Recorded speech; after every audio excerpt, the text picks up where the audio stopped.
If you ever visit the countryside of Nara, Japan, and ask about the temple on the hill, the one hidden behind the cedar trees, and veiled in mist, locals will only shake their heads. They won't speak its name. They won't give directions. They'll just say, if you hear the bell, pray it isn't for you. The temple's real name is Shōrei-ji. It's over 600 years old, mostly forgotten by time. No monks remain there now, except for a frail old man who rarely speaks and never leaves the grounds. But the most chilling thing about the temple isn't its emptiness or its isolation, it's the bell. The bronze bell stands suspended in a wooden tower near the back of the temple grounds. It's large, ancient, and covered in cracks, like it could collapse with a strong wind. But it never does. And sometimes, only sometimes, it rings. Not by human hands, not by wind. It rings on its own. A single, deep, echoing toll. And always, someone dies. The sound of the bell is unmistakable, low, mournful, almost like it's weeping. When it tolls, it's heard across the valley, even though the temple is so far away that no ordinary sound should travel that far. But people hear it, and within minutes, someone somewhere suffers a sudden and horrifying death. Locals say the bell rings for those who die in agony, as if it's marking the exact moment their soul is torn from their body. Los Angeles. Present-day Naomi Sato had heard whispers of the story before. Born in the US, but raised on old Japanese folktales by her grandmother, Naomi had grown up fascinated by the uncanny and the unexplained. Now in her 30s and working as a documentary journalist, she was always chasing the next strange lead. And this one was unlike anything she'd ever come across, a temple bell that tolls for the dying. It sounded like pure myth. But when she found 3 different modern news articles in Japanese, each linking a sudden, violent death to the sound of a mysterious bell heard by bystanders, her interest turned to obsession. Even more chilling were the eyewitness accounts. One woman described hearing the bell at 3:17 a.m. and 2 minutes later, finding her husband collapsed in the hallway, clutching his chest, blood seeping from his nose and eyes. Another claimed the bell sounded right before a tourist was struck by a falling tree branch on a clear, windless day. But what finally pushed Naomi to book her flight was the voice message she received one night. It came from an anonymous number, just 8 seconds long. No words, just a single, echoing sound. Bong. And in that moment, Naomi felt something strange, something primal. Her body turned cold, her ears rang, and for reasons she couldn't explain, she began to cry. Back in Japan, Naomi arrived in Nara under a gray sky. The town was quiet, polite, the kind of place where nothing seems out of the ordinary.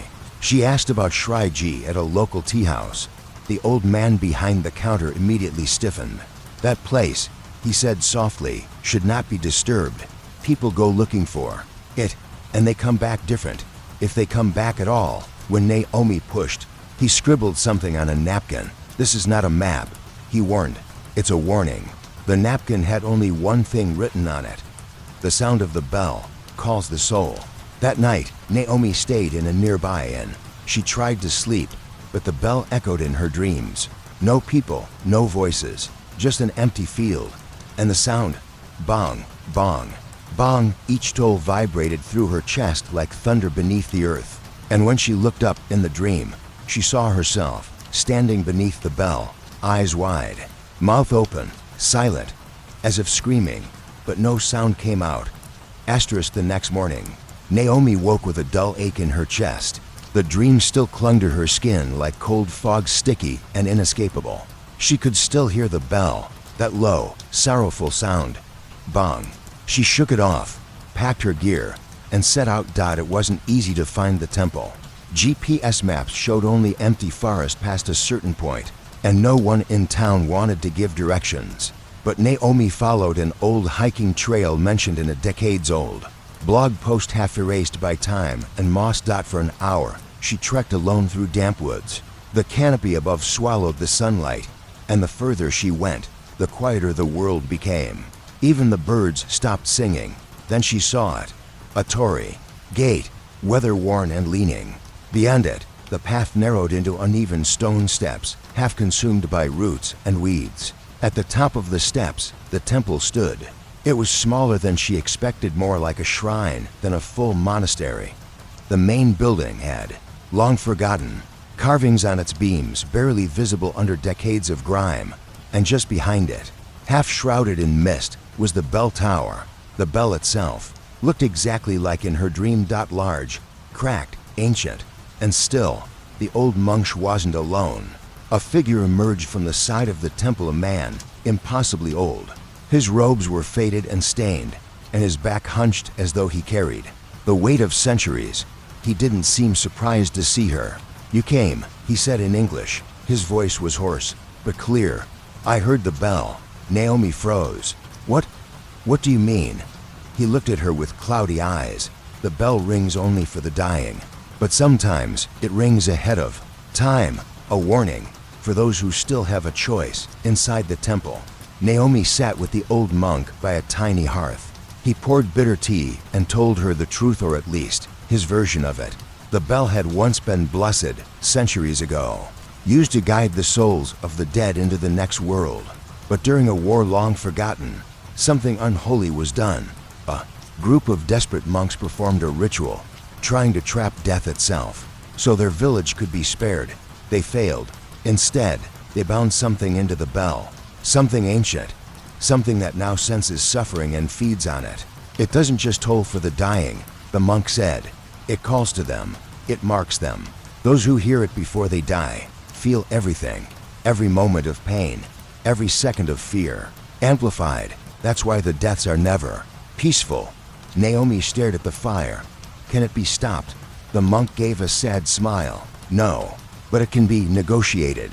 The ritual he showed her a scroll, old, brittle, ink fading, a fragment of the original ritual.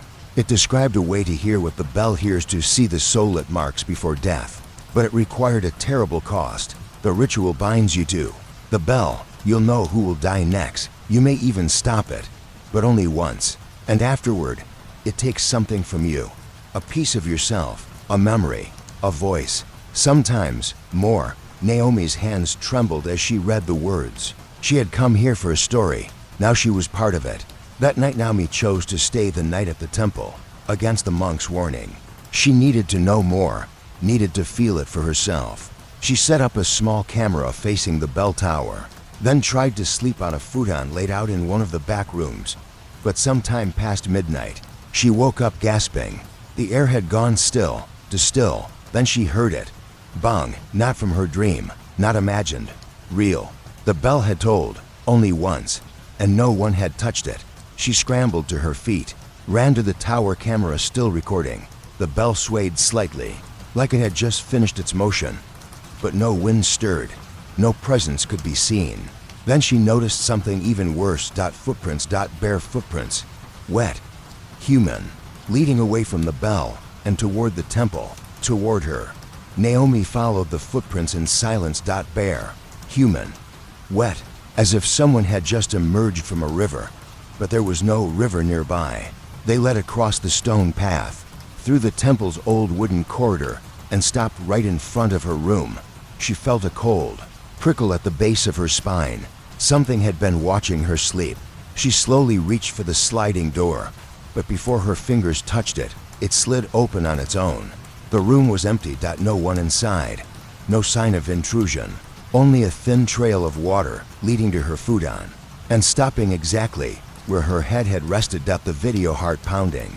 Naomi rushed to check her camera. The footage had recorded for hours. Nothing. Just the still image of the bell tower, unmoving, until the exact moment she'd heard the toll.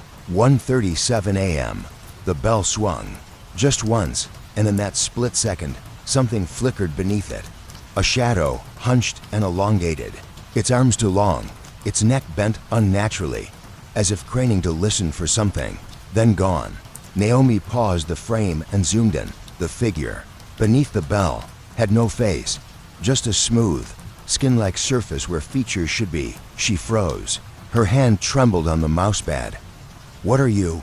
she whispered. And then her laptop screen went black. The monk's warning at dawn.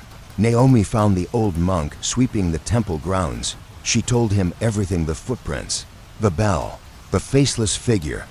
He didn't look surprised. "It's begun," he said simply. "The bell has chosen you." Naomi stared. But I didn't do the ritual. He turned toward her, eyes sad. Sometimes, the bell chooses first. He handed her a folded piece of parchment, aged, torn, stained with time. This is the second part of the ritual. You've already heard the toll. Now you must see what it sees. Tonight, at the hour of its choosing, not yours. But understand this: once you look, you cannot look away. What the bell shows you will stay inside you forever. The second toll at night, Naomi sat in the center of the bell tower. Just as the parchment instructed, she had drawn the ancient symbols in ash and salt around her body. In her lap, a mirror. Facing upward, the ritual required silence, stillness, and absolute focus. At exactly 1:37 a.m. the bell tolled again. Bong. And this time, she saw. But not through her eyes. She saw through the bell. A street light flickering in a Tokyo alley. A man stumbling, clutching his chest. His mouth opened in a silent scream. Blood streamed from his nose, eyes, ears as whole, face collapsing inward. And then a woman in a hospital bed, her heartbeat monitor flatlining. A nurse screaming for help, the woman's eyes wide, her hands clawing at her own throat. Then a child, alone in a bathtub, small fingers trying to reach the faucet, water overflowing, his face slowly sinking beneath the surface. Each death was seen from above, cold, detached, like a god or something worse. Watching. And in every scene, Naomi saw it. The faceless figure, standing in the corner, still, listening, waiting. And in the very last vision, the one that made her heart seize, she saw herself, sitting in the bell tower. But something was behind her, not the monk, not a person. Something that moved like smoke, but had weight and form. And it was leaning closer. Closer. She turned, gasping nothing. The tower was empty, but the bell was still swaying. A terrible realization. The monk found her the next morning, collapsed on the stone floor. Shaking, she told him what she saw. He listened in silence, then said, "That's the final warning. You saw your own death. The bell doesn't lie. Now you must decide. You can flee and hope the death is merciful. Or you can give the bell what it wants, offer it another soul." Naomi's voice cracked. "A sacrifice." He nodded. "Only once, only one. And the bell may spare you." Naomi stared at the old monk, her mouth dry, her heartbeat thunderous. "A soul," she whispered. "You want me to offer a soul?" He didn't respond, not at first. He only looked at her with the weariness of someone who had seen this moment play out too many times before. "The bell is older than this temple, older than the language we speak. It is not evil," he said softly, "but it balances life for death, death for life." Naomi's skin turned cold. "And if I refuse, then your death will come as you saw it, slow, knowing, and in pain. The bell shows no mercy to the chosen." The search for a way out. Naomi didn't sleep. That night. She sat outside the temple, watching the mist slither across the grave markers like fingers searching for warmth. Her thoughts were a whirlwind. She had come here for a story, a documentary, proof of something supernatural. But now she was part of the myth, no longer a witness, a participant, or worse, a victim. She scoured old texts, flipped through every scroll, searched every shrine for another way, a reversal, a loophole, a cleansing ritual. There was none. Every path led back to the same cruel equation. You live, someone else dies. The stranger. Next day, a knock echoed through the fog. Naomi rushed to the gate and found a woman standing there, early 30s, tired eyes, a small suitcase in hand. "Hi," she said in English, smiling. "Sorry to barge in. I'm Claire. I'm kind of obsessed with urban legends, and I read about this temple. Took forever to find it." Naomi's blood ran cold. She was just like Naomi had been, curious, hopeful, completely unaware of the place she'd stepped into. Claire looked around. "Is this the bell, the one that rings for the dying?" Naomi forced a smile. "Yeah, that's the one." Claire leaned in, whispering like a child telling a secret. "I've actually heard it once, in a dream, a long time ago. It scared the hell out of me." Naomi's chest tightened. "Did anything happen after you heard it?" she asked carefully. Claire shrugged. "I don't know. My grandmother died that night. heart failure. But she was old. I never really made the connection. The bell tolls again that night. Naomi stood in the bell tower again. Claire had gone to sleep in the guest room, exhausted from her hike. The old monk was silent, as always, sweeping the grounds like time didn't matter. And Naomi waited. 1:37 a.m. The bell tolled. Bong. She dropped to her knees. And then the visions came. Violent, unbearable. This time, only one, Claire. In the room below, waking up in the dark, choking, gasping, her fingernails clawing the floor, blood rushing from her eyes as the faceless figure stood beside her, gently tilting its head. And then the vision ended. Naomi sat there, shaking. It had begun. Claire's death would come before morning. Unless the sacrifice monk approached Naomi in silence. He didn't need to speak. The choice was hers. She could do nothing, and Claire would die. Or there was a ritual, one that could transfer the toll to someone else. Name the soul. Light the black candle. Let the bell know. Naomi held the match in her fingers.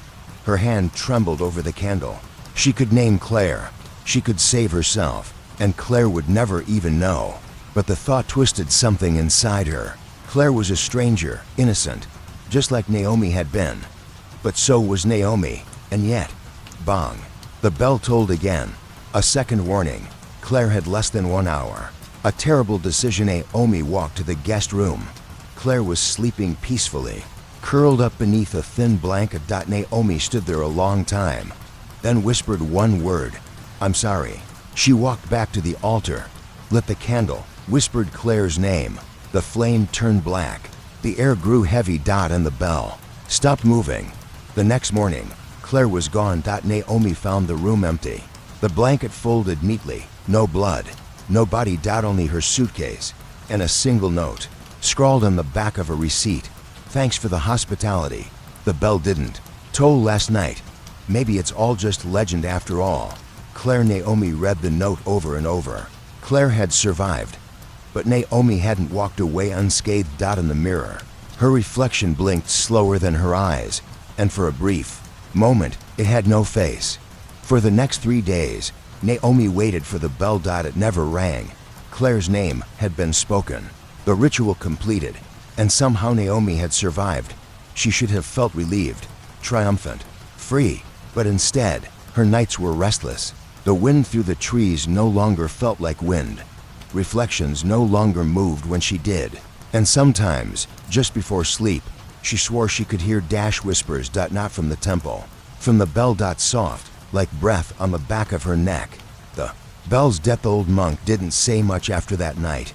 He simply handed Naomi a small box wrapped in black cloth and sealed with red wax. "You'll need this," he said. "When the toll returns." Naomi opened it.